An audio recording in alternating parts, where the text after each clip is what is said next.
चौकशा केल्यानंतर जे आपल्या जे मयत आहेत त्यांचे बंधू आपल्या याची फिर्यादी राहुल तिवारी यांनी ह्यांच्या फिर्यादीनुसार आपण 120/2023 24 कलम 120 कलम 302 34 आर्म्स ॲक्ट कलम 325 आणि सहकलम 37(1) 135 मुंबई पोलीस कायदा याप्रमाणे आपण गुन्हा दाखल केलेला आहे सकाळी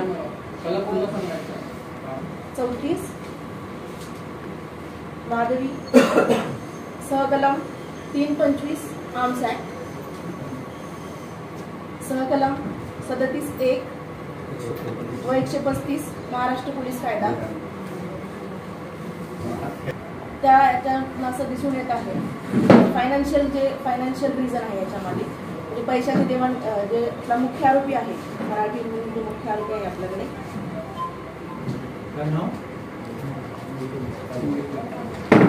तर मोहित मराठे आणि जे मयत आहेत त्यांचं पैशाच्या देवाणघेवाणवरून वाद होता.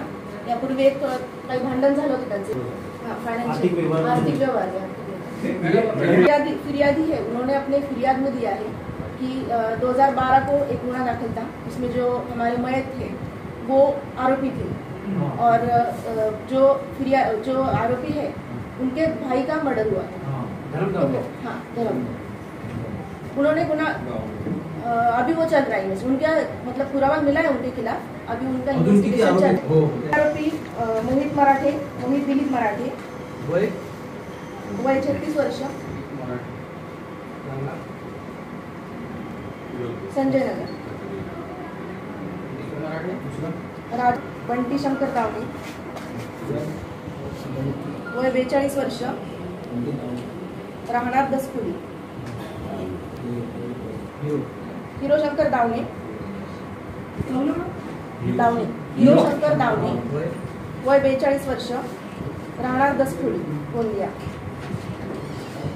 4 नंबरला आहेत शिवानंद उर्फ सुजल सदानंद भेलावे वय 19 वर्ष राहणार कृष्णपुरावर। शिवानंद उर्फ सुजल वय 21 वर्ष राहणार गिरोला पांढरागोडी गोंदिया। 21 वर्ष हितेश उर्फ सोंटू संजय खोब्रागडे वय 23 वर्ष राहणार कस्तुरबा वार्ड कचरामुला। वय 23 वर्ष सुग्रीव सेन वय 23 वर्ष वय 23 वर्ष राहणार पन्नागार तालुका जिल्हा जबलपूर मध्य प्रदेशमध्ये आहे। आपल्याला आता हे सगळे म्हणजे कॉन्स्पिरेसी कशी आहे कुठे भेटली हिरो दावणे आणि राजेंद्र दावणे गोंदियामधूनच आणि उरलेले जे आरोपी आहेत त्यांना आपण देवरीमधून ताब्यात घेतलेलं आहे।